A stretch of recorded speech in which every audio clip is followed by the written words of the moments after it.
Gold, trusted gold buyers. మీరు తాకట్టు పెట్టిన బంగారాన్ని విడిపించి ఈ రోజు ఉన్న మార్కెట్ ధరకు కొనబడను.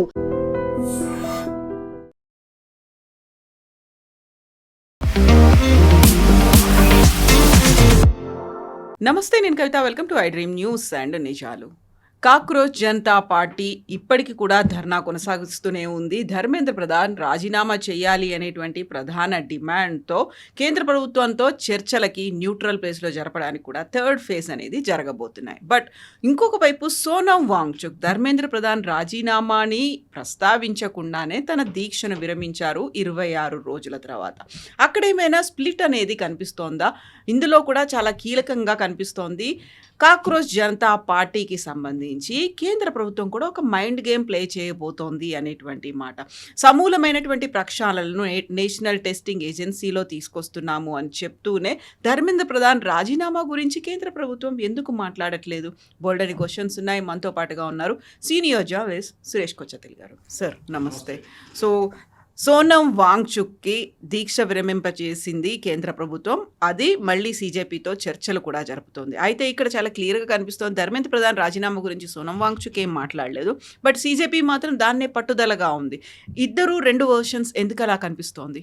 సోనం వాంగ్చుక్ ఫాస్ట్ ఎండ్ చేసినప్పుడు ఆయన దీనికన్నా ముందు కూడా ఒక లెటర్ రాశారు, గుర్తుంటుంది, హాస్పిటల్ నుంచి, మెదాంతా నుంచి. దాంట్లో కూడా రాజీనామా గురించి ఏం అడగలేదు. ఎందుకంటే ఈవెన్ సుప్రీంకోర్టులో ఈ కేసు ఇప్పుడు నడుస్తుంది. మూడు కేసులు నడుస్తుంది. ఒకటి about the violence, so called violence against police అంటున్నారు. మా మీద దాడి చేశారు. 2500 మందిని ఐడెంటిఫై చేస్తాం. క్రిమినల్స్, హార్డ్ కోర్ క్రిమినల్స్, వాళ్ళ మీద కేసు ఉన్న వాళ్ళని through facial recognition system recognise చేసాం. వాళ్ళని కూడా డిటైన్ చేస్తున్నామని చెప్పేసి.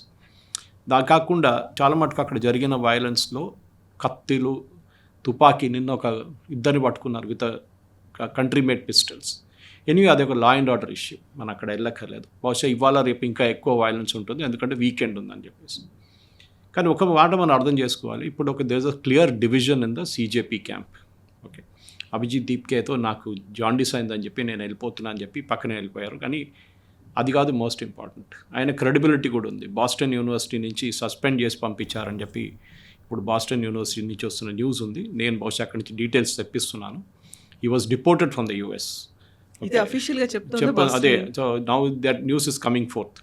సో యూఎస్ గవర్నమెంట్ కూడా ఇప్పుడు క్లారిఫై చేయబోతున్నారు what happened with him, why did he do fraud in the US అని. ఎనీవే, ఇప్పుడు కూడా ఆమ్ ఆద్మీ పార్టీ మీ సోషల్ మీడియా కన్వీనర్ అని అభిజిత్ దీప్కే ప్రొఫైల్లో ఉంది అది. ఓకే, సీజేపీ అనగానే. ఇప్పుడు ప్రాబ్లం ఎక్కడైపోయిందంటే కాంగ్రెస్కి అభిజిత్ దీప్కేతో ఏం పని లేదు.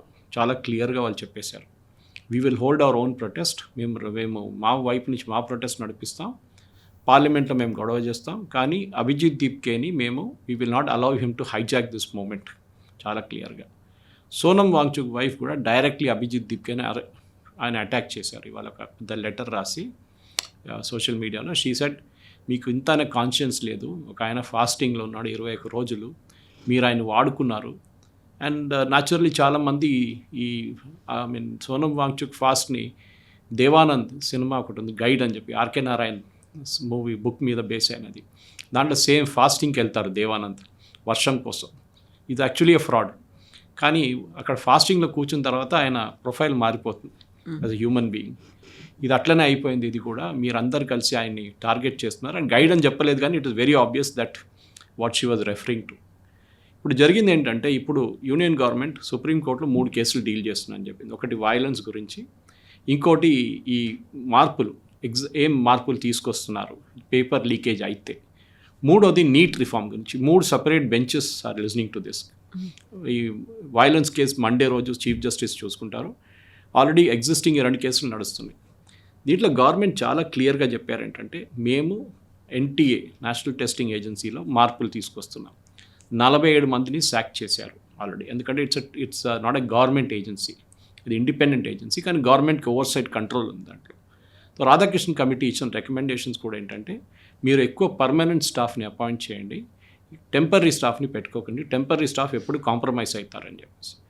సో గవర్నమెంట్ ఏమంటున్నారంటే, మేము రాధాకృష్ణ కమిటీ ఇచ్చిన రికమెండేషన్ 1, 2, 3, 4 మేము ఫాలో చేస్తున్నాం, ఆల్రెడీ ఇంప్లిమెంట్ చేస్తున్నామని చెప్పారు. దాంట్లో one main thing which government చెప్తుంది ఏంటంటే, కంప్యూటర్ బేస్డ్ టెస్ట్. సో నిన్న సుప్రీంకోర్టులో జరిగిన హియరింగ్లో చాలా మటుకు టెక్నికల్ క్వశ్చన్స్ అడిగారు బోర్డు. డేటా సెక్యూరిటీ ఏమవుతుంది, డేటా ఇంటెలిజెన్స్ ఏమవుతుంది, ఈ మెడికల్ ప్రొఫెషనల్స్ డాక్టర్స్ పెట్టిన పెటిషన్ అది. వాళ్ళు ఏమంటారంటే ఈ డేటాని డిజిటల్గా లాక్ చేయాలి క్వశ్చన్ పేపర్స్ని. సో దీంట్లో ఇప్పుడు మన పేపర్ బేస్డ్ టెస్ట్ నుంచి సిబిటీకి మూవ్ అవుతున్నప్పుడు చాలా ఇట్లాంటి ప్రశ్నలు వస్తాయి. బట్ దీనికంటే అన్నిటికంటే బెస్ట్ మోడల్ అడాప్ట్ చేయడం joint entrance exam IITs conduct చేస్తుంది.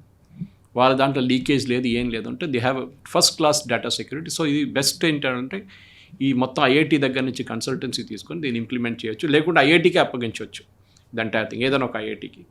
ఇది ప్రొఫెసర్ కామకోటి లాంటి వాళ్ళు ఎవరైనా ఐఐటీ మెడ్రాస్ నుంచి they can take it up. సుప్రీంకోర్టులో అదే నడుస్తుంది. సో బహుశా ఇదే ఎండింగ్. సుప్రీంకోర్టులో చాలా క్లియర్గా గవర్నమెంట్ కౌంటర్ అఫిడవిట్ కూడా ఫైల్ చేస్తున్నారు ఇప్పుడు దీని గురించి.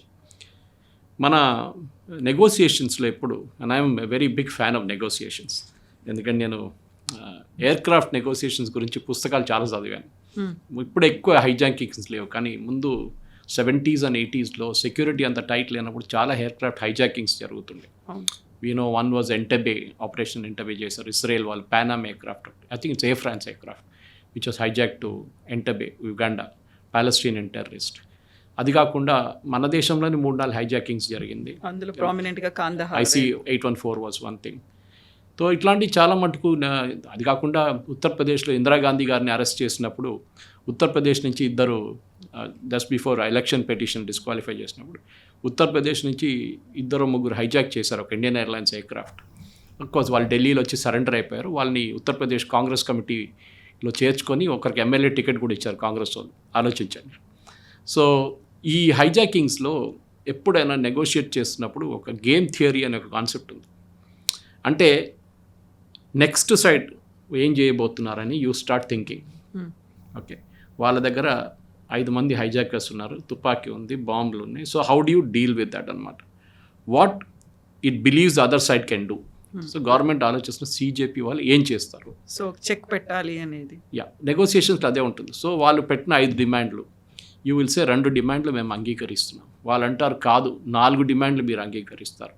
సారీ, వీల్ అరైవ్ ఎట్ 2.5 అంటే అక్కడ ఒక half part also they will negotiate. మరి కూరగాయల కోసం మనం బార్గెన్ చేస్తున్నట్లు. So that is how negotiations are done. ఇప్పుడు గవర్నమెంట్ ఇద్దరు కమిటీని పెట్టారు, మీకు తెలిసిందే. వేరే ఆయన ప్రైమ్ మినిస్టర్ ఆఫీస్ నుంచి బీరేంద్ర సింగ్ అండ్ ఇక్కడ జితేంద్ర సింగ్ అండ్ నడ్డా గారు ఉన్నారు. వీళ్ళని కంట్రోల్ చేసేది అమిత్ షా. అమిత్ షా ఇంటి నుంచి బ్రీఫింగ్ తీసుకొని వీళ్ళు మీటింగ్కి వెళ్తున్నారు, తిరిగి అమిత్ షా ఇంటికి వస్తున్నారు. So Amit Shah is now controlling the entire negotiations. దాంట్లో చాలా క్లియర్గా వాంగ్చుక్ని ఫస్ట్ సీన్ నుంచి తీసేశారు. వాంగ్చుక్కి కావాల్సింది ఏంటంటే లదాఖ్లో there are 6 hill council setup చేశాం, ఇండిపెండెంట్ కౌన్సిల్ సెటప్ చేశారు అక్కడ రీసెంట్లీ గవర్నమెంట్ ఆఫ్ ఇండియా. అంటే ఒక్కదానికి ఇది ఆల్మోస్ట్ లైక్ ఇండిపెండెంట్ గవర్నమెంట్ లాగా. వాళ్ళకి ఫండ్స్ ఉంటుంది, ట్యాక్సెస్ రేస్ చేయొచ్చు, వాళ్ళ ఖర్చులు వాళ్ళు చూసుకోవచ్చు. He wants one of the 6. అది ఎప్పటి నుంచో డిమాండ్ చేస్తున్నారు, కానీ అక్కడ ఉన్న వాళ్ళు వాంగ్చుక్ని సీరియస్గా తీసుకోరు. లదాఖ్లో మీకు గుర్తుంటుంది, వైలెన్స్ జరిగిన తర్వాత 6 మంది చనిపోయిన తర్వాత after that he has not gone back to Ladakh. Okay, అక్కడ చాలామంది కోపం ఉంది అక్కడ ఉన్న పేరెంట్స్కి, వాళ్ళ పిల్లలు చనిపోయారని చెప్పేసి. లదాఖ్కి వెళ్ళాలంటే ఆయనకు ఒక ఫేస్ సేవింగ్ సొల్యూషన్ ఇది. నేను ఈ మార్పులు తీసుకొస్తున్నాను, ఫండ్స్ తీసుకొస్తాను సెంట్రల్ గవర్నమెంట్, నాకు ఇంత ఇన్ఫ్లుయెన్స్ ఉంది సెంట్రల్ గవర్నమెంట్. కానీ slowly he has moved out. ఎందుకంటే ఒకటి FCRA బిల్ అన్నిటికంటే పెద్ద ఇప్పుడు రాబోతుంది. ఇన్ఫ్యాక్ట్ పార్లమెంట్లో నిన్న ఇంట్రడ్యూస్ చేశారు బిల్. దీంట్లో ఫారిన్ ఫండ్స్ గురించి అమెండ్మెంట్ యాక్ట్. దీనిలో పెద్ద ఇంపాక్ట్ రాబోతుంది షబానా ఆజ్మీ, సోనం వాంగ్చుక్ లాంటి వాళ్ళకి. బికాజ్ చాలా టైట్ అయిపోతుంది FCRA. సో దాని నుంచి ఆయన భయపడ్డారు, ఎందుకంటే his funds are stuck. Almost 76 కోట్లు సోనం వాంగ్చుక్స్ ఫండ్స్ స్టక్ అయిపోయింది FCRAలో. అది బయటికి రావాలంటే గవర్నమెంట్తో నెగోషియేట్ చేయాల్సి వస్తుంది. సో దానికోసం బహుశా ఆయన undertaking the fast and withdrawn the fast. And not the first time. Wangchuk దీనికన్నా ముందు లద్దాఖ్లో కూడా ఫాస్ట్ చేశారు 3 సార్లు. ఓకే, పాత గేమ్ ఇది. So government game theory game ఆడుతున్నారు అనమాట వీళ్ళతోని. ఇప్పుడు CJP ఏం చేస్తారు, వీళ్ళ లాజిక్ ఏంటంటే కవిత గారు, ఈ గొడవ ఎక్కువ చేస్తే ఎక్కువ మంది వస్తారు. మీకు గుర్తుంటుంది పార్లమెంట్ సెషన్ మొదలయ్యే ముందు ఇదే వెన్యూలో సోనం వాంగ్చుక్ ఫాస్ట్ చేస్తున్నప్పుడు 25 మంది కూడా లేరు. 30 మంది 25 మంది బ్రేక్ఫాస్ట్ టైంకి, లంచ్కి ఒక 100 మంది వస్తారు JNU నుంచి. తర్వాత సాయంత్రం మళ్ళీ డిన్నర్కి ఒక 200 మంది వస్తారు. క్రౌడే లేకుండే. ఇప్పుడు సడన్గా క్రౌడ్ ఎక్కడి నుంచి వచ్చింది? ఇప్పుడు క్రౌడ్ ఎందుకు తగ్గిందంటే నిన్న ఈ ఫేషియల్ రికగ్నిషన్ సిస్టమ్ యూజ్ చేశారని చెప్పి ఒక రూమర్ వచ్చింది, which true to be correct. Delhi police వాళ్ళు ఫేషియల్ రికగ్నిషన్ సిస్టమ్ యూజ్ చేసి 2400 మంది క్రిమినల్స్ అక్కడ ఆపరేట్ చేశారు ఫ్రమ్ దట్ సేమ్ వెన్యూ అని చెప్పి వాళ్ళ ఫోటోలతో సహా వాళ్ళు రిలీజ్ చేశారు. అయితే వాళ్ళందరూ కూడా బీజేపీ స్పాన్సర్డ్ గుండాలు అనే మాట సీజేపీ చెప్తోంది కదా. చెప్తారు కదా, వాళ్ళు చెప్పరు కదా మేము స్పాన్సర్ చేసామని ఎప్పుడు చెప్పరు, కాంగ్రెస్ స్పాన్సర్ చేస్తారని ఎప్పుడు చెప్పరు, ఆర్ సమాజ్వాదీ పార్టీ స్పాన్సర్ చేస్తారని ఎప్పుడు చెప్పరు. BJP sponsor. Criminals are criminals. వాళ్ళు ఎట్లా వచ్చారు వెన్యూల్లీ? మీరేం చేశారు? మీ దగ్గర సెక్యూరిటీ చెక్స్ మీకు గుర్తుంది, సెక్యూరిటీ ఎంత టైట్ ఉందంటే గవర్నమెంట్ది, బ్యాగేజ్ స్కానింగ్ పెట్టారు అక్కడ. బ్యాగేజ్ స్కానింగ్లో 2 తుపాకీలతో సహా ఒక దొరికిన వాళ్ళు 2 నిన్న పట్టుకున్నారు. వాళ్ళు they try to flea on scooter, వాళ్ళని పట్టుకున్నారు గవర్నమెంట్. వాళ్ళు ఈ వెన్యూ లోపల ఉన్నారు. ఆలోచించండి, ఒక కాల్పులు జరిపి 4 మంది చనిపోతే గవర్నమెంట్ మీద వస్తుంది ఆరోపణ, గవర్నమెంట్ చేపించారని చెప్పేసి. ఇప్పుడు సుప్రీంకోర్టులో ఇంకొక పిటిషన్ వేసింది ఏంటంటే వైలెన్స్ గురించి, పోలీసు వాళ్ళు ఎక్సెస్ వైలెన్స్ యూజ్ చేశారని. సో ద ఫస్ట్ క్వశ్చన్ సుప్రీంకోర్టులో మండే రోజు అడగబోతుంది, ఈ డెమాన్స్ట్రేషన్కి మీరు తీస్తున్న ధర్నాకి పర్మిషన్ ఉందా అని. పర్మిషన్ లేదు. పర్మిషన్ 2 రోజులకి ఇచ్చారు, వీళ్ళు ఇప్పుడు ఆల్మోస్ట్ 1 నెల పాటు పొడిగించుకుంటూ వెళ్తున్నారు. So it is illegal. Legal point అని చెప్తున్నాను నేను, it is not from emotional point or other things. రెండవది, పార్లమెంట్కి మార్చ్ చేయడానికి మీకు పర్మిషన్ ఇచ్చారా? నో. పార్లమెంట్కి మార్చ్ చేయడం ఇప్పుడు కాదు, ఈవెన్ యూపీఏ హయాంలో సుశీల్ కుమార్ షిండే గారు ఒక వీడియో ఉంది, దట్ ఎవరైనా పార్లమెంటో రాష్ట్రపతి భవన్కి మార్చ్ చేస్తే వాళ్ళ మీద కఠినమైన చర్యలు తీసుకోవాలి, అది ఫైరింగ్ దాకా కూడా చేయొచ్చు మీరు అని చెప్పి సుశీల్ కుమార్ షిండే గారు అప్పుడు హోమ్ మినిస్టర్ ఉన్నప్పుడు చెప్పారు. ఓకే, ఆయన మాట అప్పుడు ఉందన్నమాట. దాని తర్వాత శివరాజ్ పాటిల్ గారు కూడా అదే మాట అన్నారు, that you can fire on such people అని చెప్పేసి. ఈ లాజిక్ కాంగ్రెస్ వాళ్ళు యూజ్ చేశారు. ఇప్పుడు కాంగ్రెస్ వాళ్ళు దాని గురించి మాట్లాడలేదు.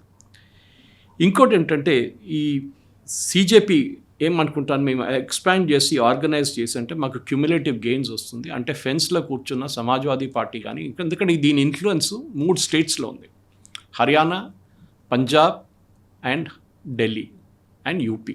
ఢిల్లీలో ఎక్కువ లేదు, ఎందుకంటే ఢిల్లీలో పొలిటికల్గా ఢిల్లీలో ఇట్స్ సెంట్రల్ గవర్నమెంట్ ప్లేస్ అనమాట. అక్కడ ఎంప్లాయీస్ ఎక్కువ ఉంటారు, వాళ్ళ పిల్లలు ఉంటారు, అండ్ గవర్నమెంట్ ఎంప్లాయీస్ ఎప్పుడు చాలా కేర్ఫుల్ ఉంటారు, ఎందుకంటే వన్స్ వాళ్ళ పిల్లలు కూడా ఇన్వాల్వ్ అయ్యారంటే వాళ్ళ కెరియర్ కూడా ఇంపాక్ట్ అవుతుంది. So they very careful with children. నేను చూసాను ఎప్పుడు మటుకు, మా ఆంట్ ఢిల్లీలో పనిచేస్తున్నప్పుడు షీఈస్ వెరీ వెరీ కేర్ఫుల్ వాళ్ళ పిల్లలతోని. అప్పుడున్న గొడవల్లో ఇందిరాగాంధీ టైంలో మీరు వెళ్ళకండి, దీంట్లో don't do anything because it will effect my career also అని చెప్పేసి. నెక్స్ట్ ఏంటంటే, గవర్నమెంట్ ఇప్పుడు ఏం చెప్తున్నారు, మేము meaningful reform, that is the word, meaningful reform తీసుకొస్తున్నాము నీట్లో.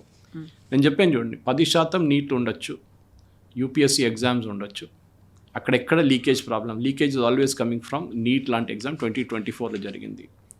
7 సార్లు all India institute of medical science exam paper leak అయింది సపరేట్గా యూపీఏ హయాంలో. ఎవరు రాజీనామా చేయలేదు, no reform was brought in అప్పుడు కూడా. సో ఇదంతా గవర్నమెంట్ లిస్ట్ అవుట్ చేశారు కోర్టు ముందు, ఎన్నిసార్లు పేపర్ లీకేజ్ అయింది. ఇట్స్ నాట్ దట్ వాళ్ళ హయాంలో లీకేజ్ అయింది సో మా హయాంలో లీకేజ్ అయింది so it is kind of equal, అట్లా కాదు. Leakage is the leakage, it has be, అది ఆపాల్సిందే ఎట్లయినా. కానీ మీరు ఇప్పుడు చెప్పండి, ప్రైవేట్ మెడికల్ కాలేజ్ ఎగ్జామ్ నడిపిస్తారు, I can tell you Kavitha garu, 100% దాంట్లో బ్రైబరీ ఉంది, 100%. నాకు తెలిసి ఇక్కడ కొన్ని ప్రైవేట్ యూనివర్సిటీస్, తెలంగాణలో ఉన్న కొన్ని ప్రైవేట్ యూనివర్సిటీస్, వాళ్ళ ఇంజనీరింగ్, వాళ్ళ దాంట్లో ఇంటర్నల్ ఇంజనీరింగ్ ఒక ఎగ్జామ్ ఉంటుంది, అంటే వాళ్ళు కన్వీనర్ కోట కాకుండా ఎంట్రన్స్ టెస్ట్ లాగా పేపర్లు అమ్ముతారు వాళ్ళు టు హయ్యెస్ట్ బిడర్, 1,00,000 ఇస్తే ఈ పేపర్ తీసుకెళ్ళండి, ఆన్సర్ చేసేసేయండి, మీకు కొడుకో కూతురుకు అడ్మిషన్ వచ్చేస్తుంది. దాన్ని మీరు ఎట్లా ఆపుతారు? Because the problem is not at the central level, problem at central level, one test, NEET కానీ మిగతా ఏదైనా కానీ it will get sorted out. దాని తర్వాత ఏంటి?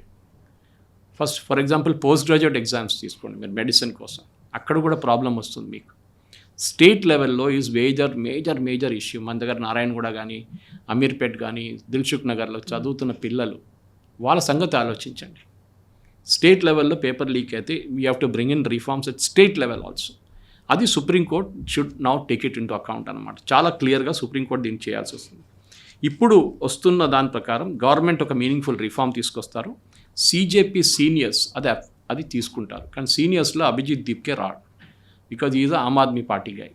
సో కేజ్రీవాల్ వెనక నుంచి ఆడుతున్న గేమ్లో అభిజిత్ దీప్కేని ఇప్పుడు పక్కన చెప్పేస్తున్నారు అందరు కలిసి. That is why he's coming with excuse saying, నాకు మైగ్రేన్ ఉంది, నాకు ఇప్పుడు జాండీస్ వచ్చింది, నేను వెళ్ళిపోతున్నాను, నేను రెస్ట్ తీసుకుంటున్నాను అని చెప్పి. ఇప్పుడు ధర్మేంద్ర ప్రధాన్ రాజీనామా గురించి డిమాండ్ వీళ్ళది ఉంది, అది చాలా క్లియర్గా గవర్నమెంట్ ఆలోచిస్తున్నాయి. ఇప్పుడు impending Bittu has resigned yesterday because ఆయన రాజ్యసభ పోయింది, Kurian has also resigned. So ఇద్దరు మినిస్టర్షిప్ వేకెంట్ ఉంది ఇప్పుడు, minister of state level. The government బహుశా ఈ పార్లమెంట్ సెషన్ అయిన తర్వాత there will be a cabinet reshuffle. అది ఎక్స్పెక్టెడ్ ఉంది, ఎందుకంటే 2.5 years of Modi government third టర్మ్లో అయిపోయింది. సో ఒక రీఫార్మ్ తీసుకొస్తారు. రూమర్స్ వర్ దేర్ దట్ ఈ ఎడ్యుకేషన్ మినిస్ట్రీని రీవ్యామ్ చేయడానికి నిర్మలా సీతారామన్ గారిని తీసుకొద్దామని చెప్పేసి, because she's more of an educationist. Technically speaking ఆమెకు స్కూల్ కూడా ఉండే హైదరాబాద్లో ముందు. కానీ ఐ డౌట్, ఎందుకంటే ఫైనాన్స్లో ఎప్పుడు ఒక స్టేబుల్ హ్యాండ్ ఉండాలి అక్కడ. శక్తికాంత దాస్ని తీసుకొస్తా అన్నారు, RBI, farmer RBI governor. That's all rumours, మనం ఏం చెప్పలేము. కానీ డెఫినెట్గా ఒక స్ట్రాంగ్ మ్యాన్ ఉండాలి. కానీ దీంట్లో చాలా మటుకు it is not just the education ministry. ఈ రోల్ చాలా డిపార్ట్మెంట్ స్పాన్ చేస్తుంది. ఫర్ ఎగ్జాంపుల్, మీరు స్టీల్ అథారిటీ ఆఫ్ ఇండియా వాళ్ళ ఒక ఎంట్రన్స్ ఎగ్జామ్ ఉందనుకోండి, ఎవరు కంట్రోల్ చేస్తారు? ఆర్మీది ఎన్డీఏ వాళ్ళ ఎగ్జామ్స్ ఉంటుంది, వాళ్ళది ఎవరు కంట్రోల్ చేస్తారు? అది it is not education ministry technically speaking. So అక్కడ మీకు చాలా మటుకు మార్పులు ఇండివిజువల్ డిపార్ట్మెంట్స్లో తీసుకురావాల్సి వస్తుంది అన్నమాట. ఈ లీకేజ్ అనేది ఎవరిని ఎఫెక్ట్ అవుతుంది? చదువుకొని చాలా హార్డ్ వర్క్ చేసిన స్టూడెంట్స్ని దీని ఇంపాక్ట్ ఉంటుంది. ఆల్సో ర్యాన్స్లో ప్రాబ్లం ఉంది. 21 లక్షల మంది విద్యార్థులు 1,23,000 సీట్ల కోసం పోటీ చేస్తున్నారు నీట్లో. ఆలోచించండి. అప్పుడు స్ట్రైక్ రేట్ ఆలోచించండి. అది కూడా నేను దీనికన్నా ముందు కూడా మనం మాట్లాడాం దీని గురించి. లాస్ట్ 12 సంవత్సరాల్లో 63,000 సీట్లు ఉన్న మెడిసిన్ సీట్లు ఇప్పుడు 1,32,000 దాకా తీసుకొచ్చారు. ఓకే, 23 నుంచి 32, ఎందుకంటే some colleges will get there permission this year, academic year. So ఇది అంటే మీరు కాంపిటీషన్ ఎంత పెంచింది. సీట్లు మీరు రేపు తీసుకెళ్ళి అభిజిత్ దీప్కే చెప్పాడు మొన్న, ఎవరు ఎంట్రన్స్ రాస్తారో వాళ్ళందరికీ అడ్మిషన్ ఇవ్వాలంట. ఆలోచించండి, 21 లక్షల మంది ఎంట్రన్స్ రాస్తే 20 లక్షలు సీట్లు ఉండాలంట. This no way in hell 20 లక్షల సీట్లు మనకి మెడిసిన్లో రాదు ఎప్పుడు. దానికోసం ఐఐటి లాగా ఉంటుంది, ఎందుకంటే number of seats are limited. ఎగ్జామ్లో 16 లక్షల మంది రాస్తారు, అక్కడ వాళ్ళకున్న సీట్లు డబుల్ అయింది ఈ ఇయర్ కూడా, వాళ్ళ సీట్లు వాళ్ళకు ఉంటుంది. సేమ్ విత్ ఐఐఎం క్యాట్ ఎగ్జామ్లు. సో ఇప్పుడు సీట్లు అండ్ ఎంట్రన్స్లో రాసిన పిల్లలు మ్యాచ్ కారు. దానికోసం కట్ ఆఫ్ లెవెల్ ఉంటుంది, ఆ కట్ ఆఫ్ లెవెల్ నుంచి పైన వాళ్ళకి తీసుకుంటారు. మనం బోర్డ్ ఎగ్జామ్స్ తీసుకుంటే కూడా ఇదే ప్రాబ్లం. ఇప్పుడు మీరు బోర్డ్ ఎగ్జామ్ తమిళనాడులో దీని వ్యతిరేకంగా ఇప్పటి నుంచో యాంటీ నీట్ ఒక క్యాంపెయిన్ నడుస్తుంది, స్టాలిన్ టైం నుంచి. తమిళనాడులో ఉన్న 95% మెడికల్ కాలేజెస్ పొలిటీషియన్స్ నడిపిస్తారు. ఓకే, ఒక ట్రస్ట్ పేరు మీద ఉంటుంది, కానీ ఉన్నది పొలిటీషియన్స్ పేరు మీద, పొలిటీషియన్స్ ప్రాపర్టీ యాక్చువల్లీ. వాళ్ళు దీనికి నీట్ వచ్చే ముందు వాళ్ళు స్టేట్ లెవెల్లో సీట్లు అమ్ముకుంటేవాళ్ళు. ప్రతి సీట్కి 50 లక్షల నుంచి ఆ టైంలో టు 1 crore ఉండే. ఇప్పుడు అదే సీట్ మీరు అమ్మాలంటే మీరు 10 కోట్లకు అమ్ముకోవచ్చు ఒక ప్రైవేట్ సీట్. దాంతోపాటు ఇంకొక స్కామ్ ఉండే, సుప్రీంకోర్టు ఇప్పుడు దీన్ని ఆపేశారు. టాప్ ర్యాంకర్స్ ఏం చేస్తారంటే they will book the seats and then they will move. ఆ సీట్ తర్వాత సరెండర్ చేస్తారు, ఆ సీట్ని అమ్ముకుంటారు వీళ్ళు ప్రైవేట్ కాలేజ్ వాళ్ళు. అది ఇప్పుడు ఆపేశారు supreme court. Sir you can only select once, you cannot select move between selections అని చెప్పి చాలా క్లియర్ ప్రొసీజర్ ఒక నెల ముందు సుప్రీంకోర్టు జడ్జ్మెంట్లో ఒకటి వచ్చింది. సో మెడిసిన్లో ఉన్న అన్నిటికంటే పెద్ద problem is number of seats are limited. ఇప్పుడు మన దగ్గర 823 మెడికల్ కాలేజెస్ ఉన్నాయి. మోదీ గవర్నమెంట్ వచ్చినప్పుడు 320 కాలేజెస్ ఉన్నాయి. So it's more than double colleges అయిపోయింది. అఫ్కోర్స్ ప్రైవేట్ సెక్టర్లో ఎక్కువ కాలేజెస్ ఉన్నాయి, కానీ గవర్నమెంట్ అప్పుడు కూడా కొన్ని ఎయిమ్స్ని అప్గ్రేడ్ చేశారు. మన బీబీ నగర్లో ఉన్న టీచింగ్ హాస్పిటల్ లెవెల్కి తీసుకొచ్చారు. స్టేట్ గవర్నమెంట్ కూడా చాలా మటుకు వాళ్ళ దగ్గర ఉన్న హాస్పిటల్స్ని టీచింగ్ హాస్పిటల్స్ చేశారు. కానీ దెర్ ఇస్ అ లిమిట్. మన దగ్గర ఇప్పుడు Ayush, Siddha, Unani, homeopathy and allopathy కలుపుకుంటే there is 1 doctor for 1,000 patients. International లెవెల్లో WHO స్టాండర్డ్ అది. ఒక డెవలప్డ్ ఒక మంచి మెడికల్ సిస్టమ్ ఉండాలంటే there should be 1 doctor for 1,000 people. In states Tamil Nadu and Kerala లాంటి స్టేట్స్లో ఒక్క డాక్టర్ ఫర్ 425 people ఉన్నారు. They are even more advanced. కానీ ప్రాబ్లం ఎక్కడ వస్తుందంటే ఈ డాక్టర్ శాలరీస్ చాలా తక్కువ. దానికోసం ఇప్పుడు ఒక రెసిస్టెన్స్ వస్తుంది అక్కడి నుంచి కూడా. నర్సింగ్ స్ట్రైక్ నడుస్తుంది కేరళలో. వాళ్ళంటాం మాకు మినిమం 40,000 రూపాయలు కావాలని. డాక్టర్కే 30,000 రూపాయలు ఇస్తున్నాయి, ఎంబీబీఎస్ డాక్టర్కి మీకు 40,000 ఎట్లా ఇస్తారు? అక్కడ ప్రాబ్లం వస్తుంది అనమాట. మన దగ్గర జిహెచ్ఎంసీ లాగా, జిహెచ్ఎంసీలో స్వీపర్స్కి 65,000 రూపాయల జీతం ఉంది, అవుట్సోర్స్ స్వీపర్స్కి. ఐటీ డిపార్ట్మెంట్ జిహెచ్ఎంసీలో పనిచేసే డేటా ఎంట్రీ వాళ్ళకంతా 35,000 శాలరీ. అప్పుడు ఆలోచించండి. So this entire medical scene ఎందుకు క్రియేట్ అవుతుందంటే ఒక కోచింగ్ మాఫియాతో మొదలవుతుంది. ఇప్పుడు మీరు నిన్న న్యూస్ చూసుంటారు, లాతూర్ నుంచి ఒక పేపర్ లీక్ అయింది. లాతూర్లో పెద్ద ఒక కోచింగ్ మాఫియా ఉంది, లైక్ కోటా లాగానే. అక్కడ ఈ ఇయర్ అడ్మిషన్స్ ఘనంగా పడిపోయింది. టీచర్స్ ఎలిజిబిలిటీ టెస్ట్కి సంబంధించి కూడా మహారాష్ట్రలో జరిగింది, ఈవెన్ పంజాబ్లో కూడా జరిగింది మనం. సో ఆలోచించారు ఇప్పుడు ఏం చేస్తారు, మోదీ గవర్నమెంట్ ఏం చేయొచ్చు?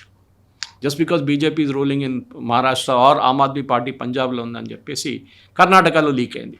పోయినసారి. కర్ణాటక లీక్ ఎవరు చేస్తారు, ఎవరు చూసుకుంటారు దాన్ని? సో ఈ ప్రాబ్లం ఎక్కడ వస్తుందంటే ఈ problem is at the state level. ఇప్పుడు దాన్ని రెక్టిఫై చేయాల్సి వస్తుంది. స్టేట్ లెవెల్లో చాలా మటుకు లోకల్ ఎగ్జామ్స్లోని ప్రాబ్లమ్స్ అంతా వస్తుంది. ఇప్పుడున్న దాంట్లో ధర్మేంద్ర ప్రధాన్ రాజీనామా చేయడం లేదో it's not a question at all. అది పక్కన వెళ్ళిపోయింది ఆ ఇష్యూ అంతా. ఇప్పుడు కూడా సీజేపీ వాళ్ళు ఎందుకు పెట్టుకుంటారు, దట్ ఈస్ అరవింద్ కేజ్రీవాల్ది ఫస్ట్ డిమాండ్ అది ఉండే, ధర్మేంద్ర ప్రధాన్ రాజీనామా చేయాలి. దాని తర్వాత ఇప్పుడు అభిజిత్ దీప్కి ఏమంటున్నారు, మోదీ రాజీనామా చేయాలి. Yesterday already change this demand, అంటే ఇట్స్ అ పొలిటికల్ డిమాండ్, అందరికి తెలిసిపోయింది అనమాట. ఇప్పుడు గవర్నమెంట్ ఏం చేస్తారంటే స్లోలీ వీరిని వేర్అవుట్ చేస్తారు.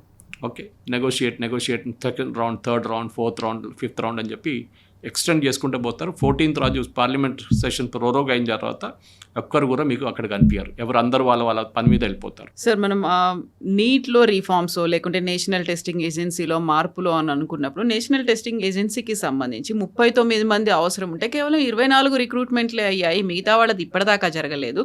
అందులో అవకతవకలు ఉన్నాయి. మొత్తం ఓవరాల్గా ఒక 49 మంది రెస్పాన్సిబుల్ అనుకుంటే వాళ్ళందరినీ అరెస్ట్ చేశాము అండ్ వాళ్ళని ఉద్యోగాల్లోంచి కూడా తొలగించాము. ఇది సరిపోతుంది అంటారా? అప్పుడు అక్కడే ఉద్యోగాలు అనేవి అవసరం ఉన్నాయి. ఎట్ ద సేమ్ టైం మన నిర్మలా సీతారామన్ గురించి మీరు చెప్పినప్పుడు తను ఒక మాట అంది, పేపర్ లీక్ వల్ల స్టూడెంట్స్కి ప్రిపరేషన్ కోసం అడ్వాంటేజ్ కూడా దక్కింది కదా అనేది. ఫస్ట్ 47 మందిని పంపించేశారు గవర్నమెంట్. దాంట్లో అందరు కరప్ట్ కాదు, చాలామంది కాంట్రాక్ట్లో ఉన్నారు. వాళ్ళు కాంట్రాక్ట్ అయిపోయింది, దేవర్ ఆన్ ఎక్స్టెండెడ్ పాయింట్. ఎందుకంటే ఎగ్జామ్ అయిన తర్వాత నెక్స్ట్ ఇయర్ రిక్రూట్మెంట్కి మళ్ళీ వీళ్ళని ఎక్స్టెండ్ చేస్తారు. యూజువలీ అదే ఉంటుంది మన దగ్గర. మీరు జిహెచ్ఎంసీ కానీ చాలా మటుకు స్టేట్ గవర్నమెంట్స్ డిపార్ట్మెంట్లో, రెవెన్యూ డిపార్ట్మెంట్లో అవుట్సోర్స్ స్టాఫ్ ఉంటారు, వాళ్ళని ఎక్స్టెండ్ చేసుకుంటూ పోతారు. ఈ problem with extension is corruption మొదలవుతుంది అక్కడ. మీరు ఎప్పుడు ఈసారి పెట్టుకున్న వాళ్ళని నెక్స్ట్ టైం పెట్టుకుంటే ప్రాబ్లం వస్తుంది. వాళ్ళు పెట్టుకోకపోతే ఇంకో ప్రాబ్లం ఉంది, ఎక్స్పీరియన్స్ వాళ్ళు దొరకరు. Again you to train this fellows again, procedure ఎట్లా ఉంటుందని చెప్పేసి అదొక పెద్ద డైకాటమీ మన దగ్గర.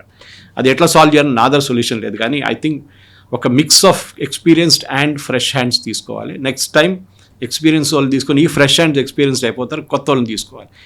పోలీస్ స్టేషన్ చూడండి, ఒక పోలీస్ స్టేషన్లో ఒక ఇన్స్పెక్టర్ కానీ కానిస్టేబుల్ 3 సంవత్సరాల కానీ ఎక్కువ ఉంచుకోరు. ఎందుకంటే they will develop a vested interest ఆ ఏరియాలో. లంచం తీసుకోవడం కానీ ఏమైనా కానీ ఒక టెండెన్సీ ఉంటుంది. ఆ టెండెన్సీని కట్ డౌన్ చేయడానికి అక్కడి నుంచి వాళ్ళు ట్రాఫిక్ పంపించేస్తారు, లేకుంటే స్పెషల్ బ్రాంచ్ పంపిస్తారు. అక్కడ 3 సంవత్సరాల తర్వాత మళ్ళీ ట్రాన్స్ఫర్ చేస్తారు, మిగతా అక్కడ ఇంటెలిజెన్స్ పంపిస్తారు. So this is to ensure that ఒక వెస్టెడ్ ఇంట్రెస్ట్ రాకూడదు. నిర్మలా సీతారామన్ గారు చెప్పిన దాంట్లో ఒక లాజిక్ ఉంది. ఇన్ఫాక్ట్ మొన్న ఒక ఎన్డీటీవీ డిబేట్లో ఒక అబ్బాయి మీకు గుర్తుండి చెప్పారు, Tyagi, I remember him saying one is reservation గురించి చెప్పారు, that is a debatable subject. కానీ రెండోది ఒక మాట అన్నారు, 2 ఎగ్జామ్లు ఎందుకు లేవు, which is a good thought. In fact నిన్నటి నుంచి ఆ డిస్కషన్ నడుస్తుంది సుప్రీంకోర్టులో కూడా, that why just 1 exam should decide your life. అది చాలా ఇంపార్టెంట్ పాయింట్. ఎందుకంటే ఇప్పుడు సిబిఎస్ఈ కూడా అదే డిసైడ్ చేశారు, ఎందుకు ఒకటే exam should be a part of your life. మీరు మొత్తం కెరియర్, మీరు 12 నెలలు చదివిందంతా ఒక ఎగ్జామ్లో మీకు ఆ 3 గంటల సేపులో your career is decided. No, it is not correct. So CBSE ఇప్పుడు ఆప్షన్స్ ఇచ్చారు, 2 సార్లు ఎగ్జామ్ రాయొచ్చు మీరు, and you can take the best of the 2 ranks.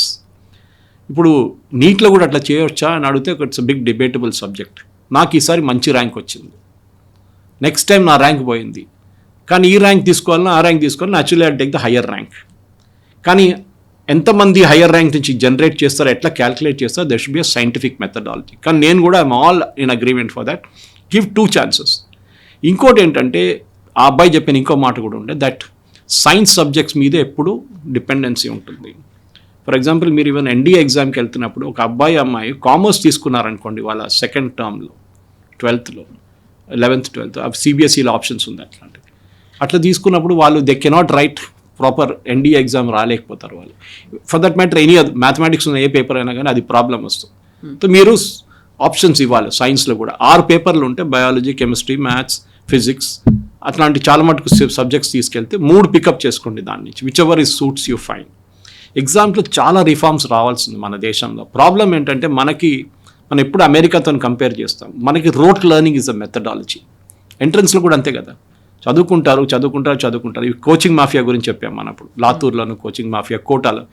ఈ నీట్ బిల్లో అదొక కొత్త ప్రొవిజన్ తీసుకొచ్చారు. కోచింగ్ సెంటర్స్ని కూడా, స్టేట్లో ఉన్న coaching centres will be under NEET లా.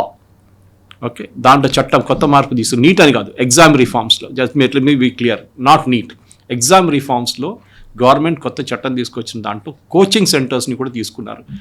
దీంతో ఇప్పుడు మనం చూడాల్సింది, ఎందుకంటే కోచింగ్ సెంటర్స్ మీద పెద్ద ప్రెషర్ ఉంటుంది కవిత గారు. పేరెంట్స్ వచ్చి ఒక 5 లక్షలు పెట్టేసి మా కూతురికి లేకుంటే కొడుకుకి మీరు ఆ 10 లక్షలు పెట్టి మాకు అడ్మిషన్ ఇప్పియండి అన్నారు.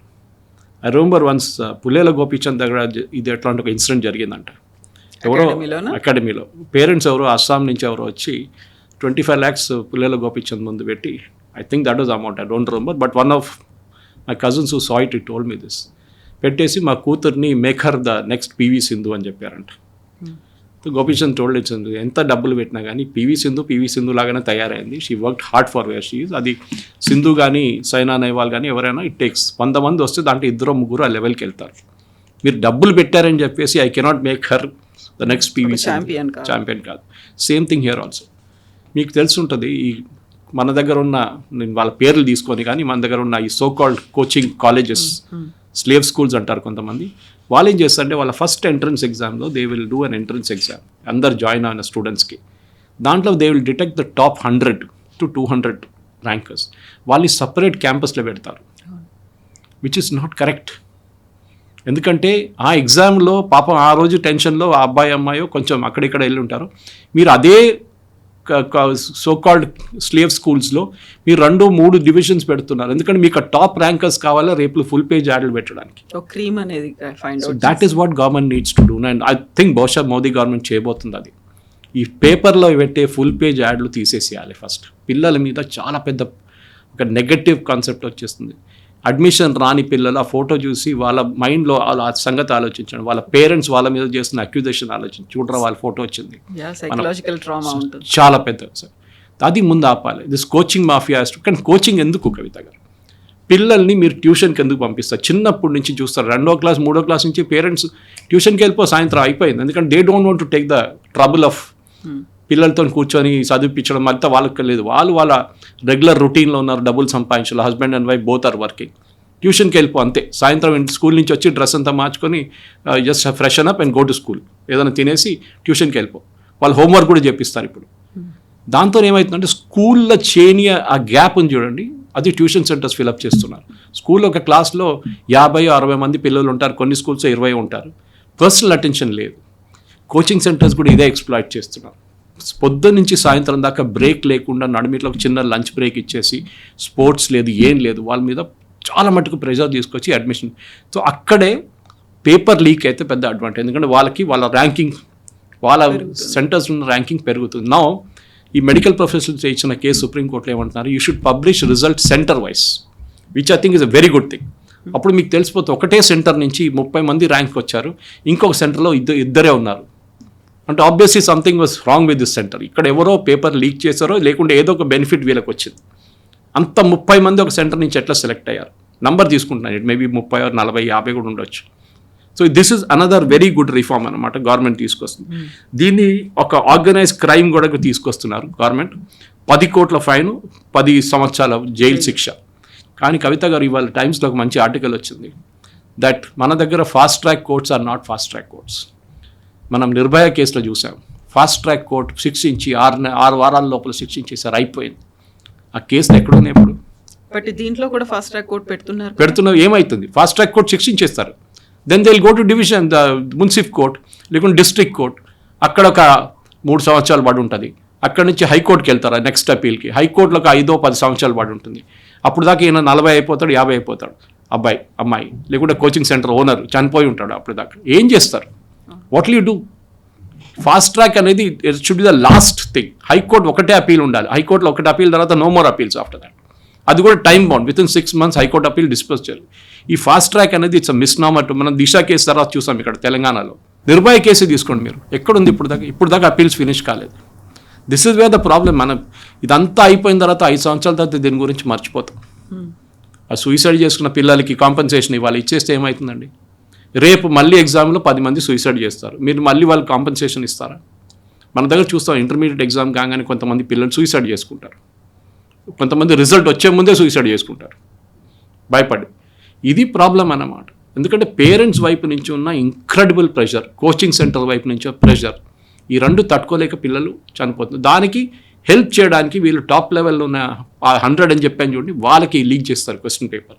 సో దట్ వాళ్ళ ఇన్స్టిట్యూట్ ర్యాంక్స్ వస్తుంది, పేపర్లో యాడ్లు వస్తాయి, ఫుల్ పేజ్ యాడ్లు రిలీజ్ చేస్తారు. గవర్నమెంట్ తీసుకొస్తున్న ఈ చట్టాన్ని చాలా మటుకు మ్యాల్ ప్రాక్టీస్ ఆపొచ్చు.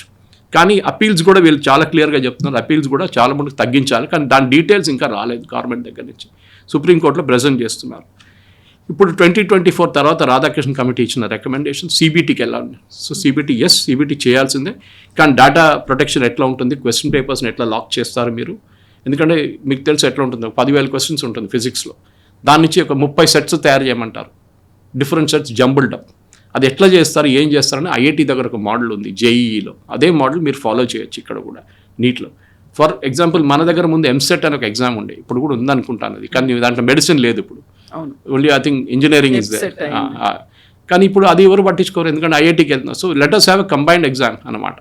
JEE and NEET combined exam లాగా, అంటే ఒకటే ఎగ్జామ్ కాదు, it should mean the same pattern అనమాట. సో దట్ వాళ్ళ మోడల్ మీరు కూడా ఫాలో చేయొచ్చు.